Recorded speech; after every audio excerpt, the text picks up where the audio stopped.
السلام علیکم ورحمۃ اللہ وبرکاتہ۔ بسم اللہ الرحمن الرحیم۔ اللہم رب اشرح لی صدری ویسر لی امری واحلل عقدۃ من لسانی یفقہوا قولی۔ ہم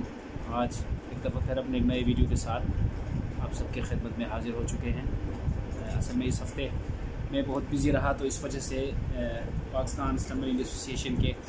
شرکاء کے لیے اور اپنے گروپس کے لیے میں نے کوئی ویڈیو نہیں بنا سکا، اسٹمرنگ کے حوالے سے، اسٹٹرنگ کے حوالے سے، حقلپن کے حوالے سے۔ تو آج میرے خیال میں ہم جس اسٹیج تک پہنچ چکے تھے، تو وہاں سے آگے ہم نے اب اس چیز کو دیکھنا ہے کہ بیسکلی یہ اسٹمرنگ کے کازز کیا ہوتے ہیں، اس کے فنڈامنٹل ریزنز کیا ہوتے ہیں، اس کے بیسک ریزنز کیا ہوتے ہیں۔ ہم نے ان چیزوں کو سلسلہ وار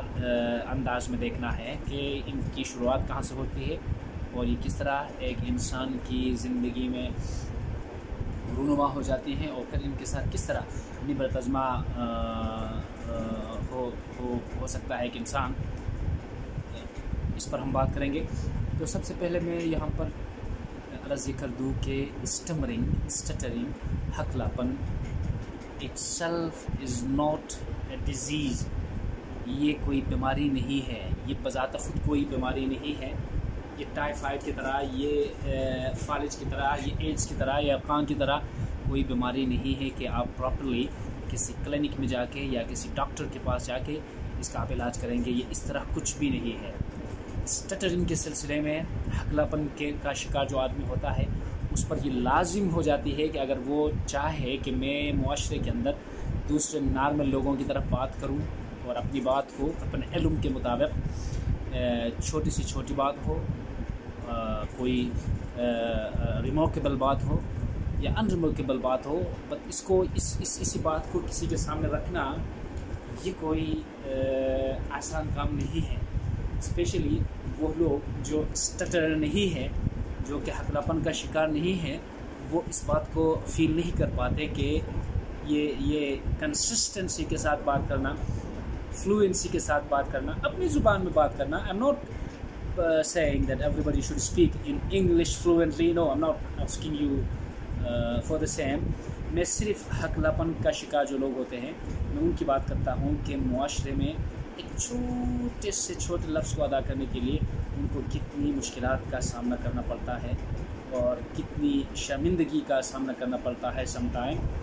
کیونکہ یہ بڑے عاجز قسم کے لوگ ہوتے ہیں۔ یہ کبھی کسی کو گالی نہیں دیتے، کسی کے ساتھ اس طرح کوئی غیر شائستہ حرکت نہیں کرتے ہیں، لیکن پھر بھی روزانہ کے حساب سے ان کو معاشرے میں کئی طرح کے مسائل کا سامنا کرنا پڑتا ہے۔ لوگوں کے سامنے بات کرنا،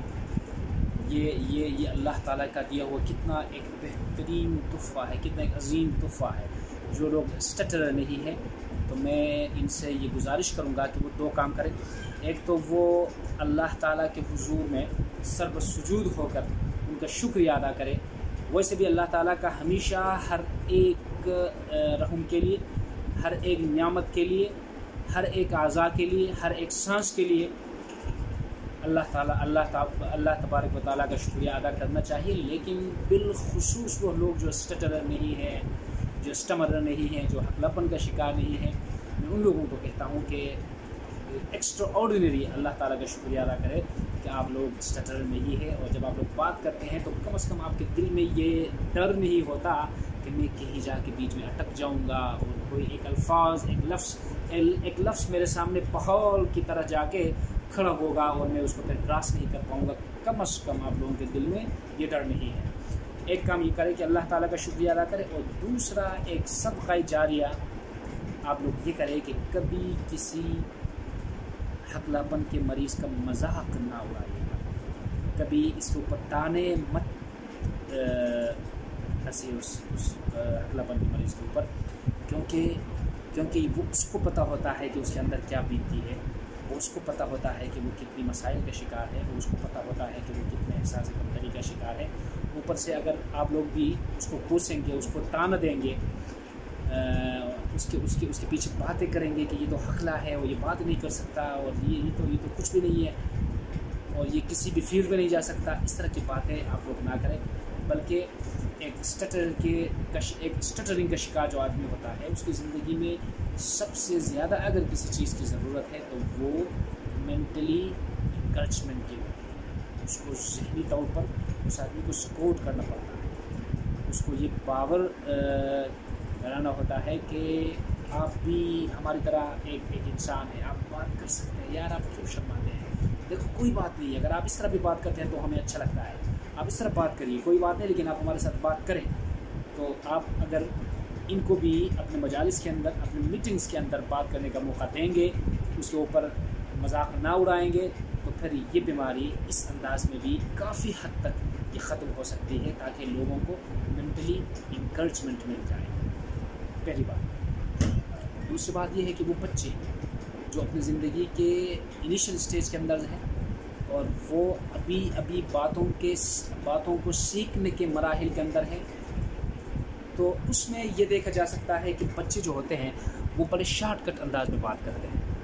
ٹھیک ہے نا, اور وہ کچھ الفاظ کو جانے انجانے وہ کچھ الفاظ کو نظر انداز کرتے ہیں. مطلب وہ کسی طریقے سے ایسے بات کرتے ہیں کہ بس آپ شارٹ کٹ ان کی باتوں کو سمجھیں اور پھر اس کے اوپر عمل کریں. بچے تو ویسے بھی ضدی ہوتے ہیں اور وہ کسی بھی صورت میں اپنی بات کو مناتے ہی سکون کرتے ہیں, لیکن جب وہ شارٹ کٹ باتیں کرنے لگیں گے تو ان کے والدین کے اوپر, ان کے حلقہ احباب میں, ان کی فیملی میں جتنے بھی لوگ شامل ہیں ان کے اوپر یہ لازم ہے کہ وہ اسی اسٹیج کے اندر, اسی اسپاٹ کے اندر, اسی موقع کے اندر اس بات کو ریکٹیفائی کریں, اس کو بڑے طریقے سے سمجھائے, بیٹا جب آپ اس طرح بات کرتے ہیں نا تو پھر ہمیں آپ کے باتوں کی سمجھ نہیں آتی, اور پھر ہم آپ جو کچھ کہنا چاہتے ہیں ہم پھر نہیں سمجھ پائیں گے نا یار. دیکھو آپ اس بات کو مکمل کر کے پیش کریں, واضح کر کے پیش کریں, کیونکہ ان کو ڈر ہوتا ہے, کہ ان کو پتہ ہوتا ہے کہ میں یہ کاف کا جو لفظ ہے, یہ شین کا جو لفظ ہے,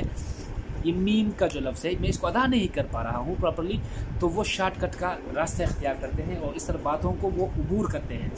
تو اب دیکھو مائلز اسٹونز ہوتے ہیں نا, انسان کی زندگی میں اہداف ہوتے ہیں. اہداف کا مطلب یہ ہے کہ پہلے جو چھوٹا بچہ ہوتا ہے وہ اپنے ماں کی گود میں ہوتا ہے, اور اس کے بعد وہاں سے تھوڑا سا اس کو یہ ایک مائل اسٹون ہے, اس کو جب یہ عبور کرے گا تو پھر یہ آہستہ آہستہ زمین کی طرف آئے گا, اور زمین کی طرف آ کے یہ رینگنا شروع کرے گا, اور اس کے بعد یہ دیواروں کو پکڑ کے اٹھنے کی کوشش کرے گا, دیواروں کے ساتھ ساتھ یہ اپنا اسٹیپس آگے بڑھاتا جائے گا. یہ مائلز اسٹون ہے نمبر 2 فار ایگزامپل اگر میں بتا رہا ہوں. تو اس کے بعد یہ بچے جو ہوتے ہیں یہ کسی نہ کسی طریقے سے اٹھ کھڑا ہونے کی کوشش کرتے ہیں,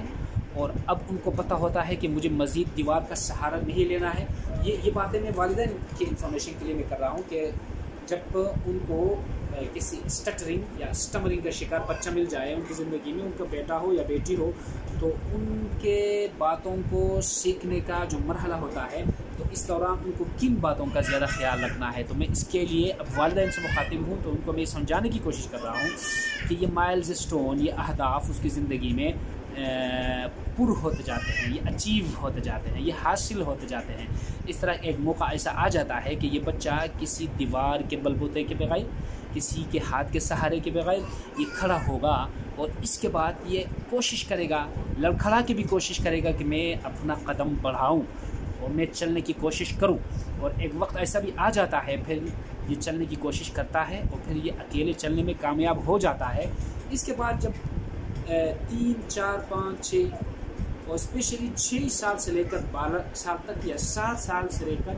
12 سال تک کا جو دورانیہ ہوتا ہے, یہ بچوں کے لیے بالخصوص اس کے سارے مائل سٹون جو ہوتے ہیں وہ باتوں کو سیکھنے کی طرف جاتے ہیں, اپنے والدین سے, اپنے فیملی کے اندر, اپنی سوسائٹی میں, سکول میں, گلی کچوں میں,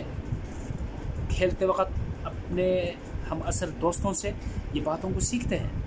تو بچوں کے اوپر یہ سینکشنز, یہ بین بھی نہیں لگانا چاہیے کہ آپ محلے کی طرف نہیں جائیں گے,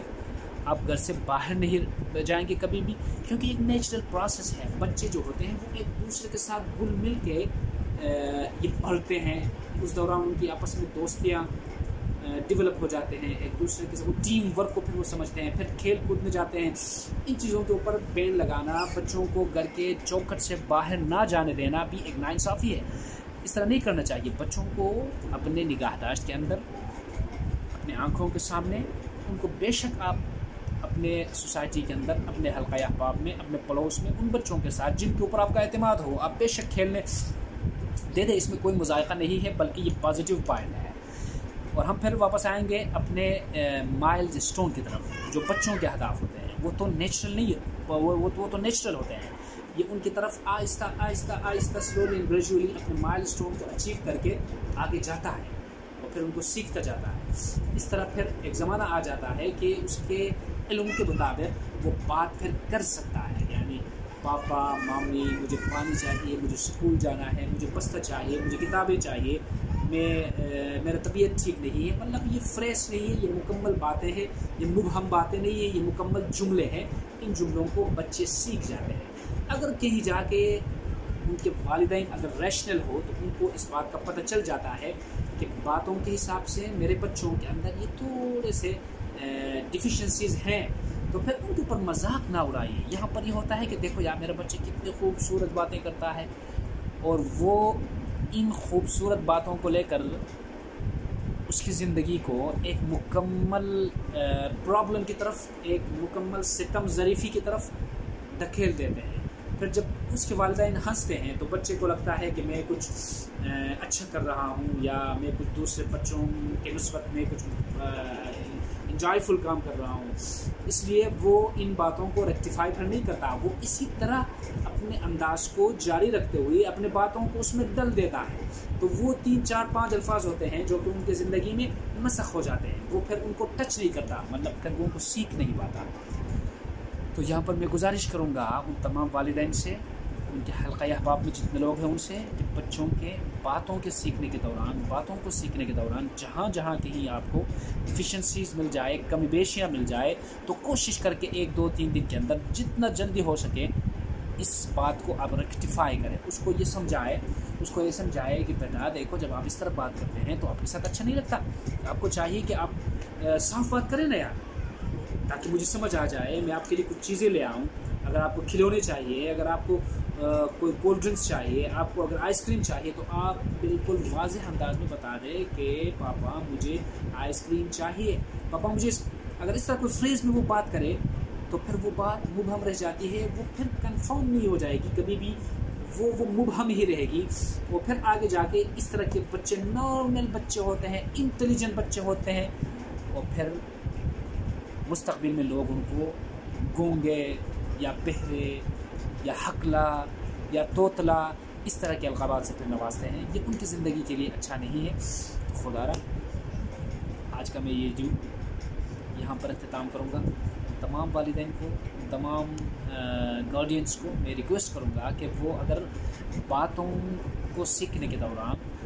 ان کو کچھ احساس ہو جائے کہ میرے بچے کے اندر یہ تھوڑا سا ڈیفیشنسی ہے، تو اسی وقت کوشش کر کے اس کو دور کرنے کی کوشش کرے، بجائے اس کے اوپر ہنسنے کی